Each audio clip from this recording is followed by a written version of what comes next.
Sachez une chose, Barcelone sous-traité CICTS. Port et Berlin, c'est une boîte de sous-traitance turque. Des copines qui avaient 30 ans de boîte, ils ont été lourdés. Là où il n'y a pas le rapport de force, là où il n'y a pas le nombre, Air France est impitoyable. En Corse, on a eu les CDD Corse, requalifiés en CDI par le juge, mais il n'y a pas eu de réintégration. Des gens qui avaient 10 ans de CDD. Il y a les copains de Bastia.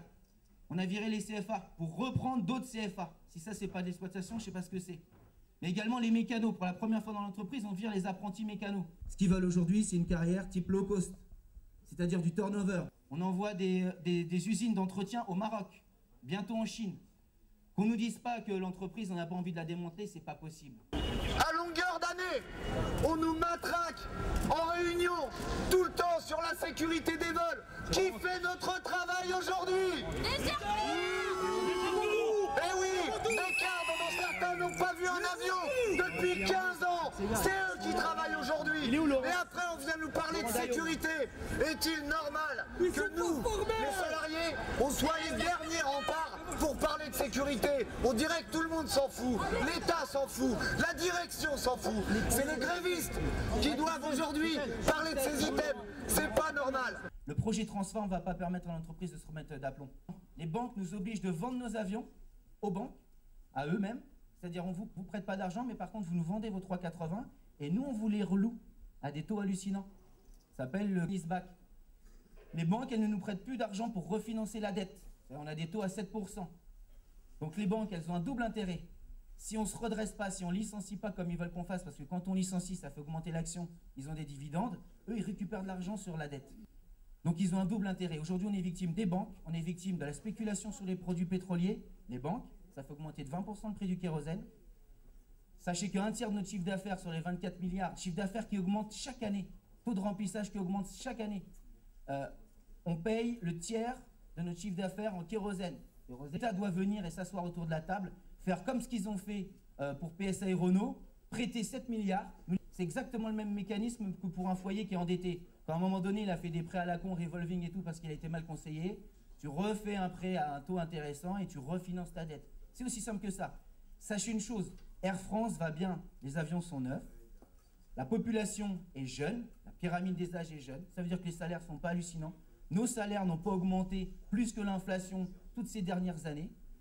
Sachez que sur le hub, des milliards ont été investis et je peux vous garantir, Air France ne prendra pas le risque, comme ils le disent, de mettre la clé sous la porte et demain de faire pointer 5000 salariés entre Air France, le groupe et les filiales en disant voilà, on ferme la boîte, c'est fini. Non, simplement ce que veut Air France à travers Transform, c'est de se séparer d'une partie de la population via le PDV, de faire partir des gens notamment du hub dans d'autres secteurs, une fois qu'ils ont fait le PDV dans d'autres secteurs où il y a des anciens qui partiront, des GI faites ailleurs, nous remplacer par des boîtes de sous-traitance ou des machines.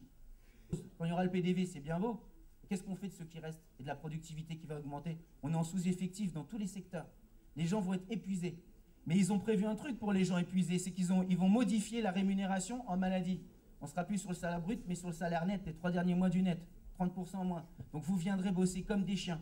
Parce qu'aujourd'hui, avec nos niveaux de salaire, il est impossible de vivre avec une famille et des enfants décemment. Monsieur de Gignac est dans un projet libéral, mais il a été formé pour ça. Et il vit dans un milieu qui prône ça. C'est-à-dire qu'il n'y a plus de place à la vie, à la culture, à l'éducation. Il n'y a pas de place à grand-chose. La réalité, c'est qu'ils veulent nous paupériser. Ça va avoir des graves conséquences sur les recettes fiscales des administrations. Après, il ne faudra pas s'étonner qu'il y ait des écoles qui ferment. Après, il ne faudra pas s'étonner qu'il y ait des maternités ou des hôpitaux qui ferment. Il ne faudra pas s'étonner que les tarifs à la cantine ou à la crèche, ils augmentent. Parce que vous ne pourrez plus payer les impôts comme avant. Vous ne pourrez plus consommer avant et faire vivre les petits commerçants. Sur les 5122 suppressions d'emplois, c'est un hold-up aux acédiques. Air France se défausse vers les acédiques, vers les caisses de solidarité. Et ça, c'est un véritable scandale. Nous, ce qu'on demande, c'est à l'État de s'asseoir à la table, de s'investir en tant que premier actionnaire de l'entreprise et de prendre des décisions. Puisqu'il est en capacité, l'État, de nommer le directeur général, il est aussi en capacité de le révoquer. Et il est en capacité d'impulser une autre politique. Du plan transport. Et pour y arriver, rendez-vous lundi matin à 9h au siège. On va leur montrer ce que c'est que des salariés en colère. On va leur montrer ce que c'est que des salariés responsables. Gardez mon plan.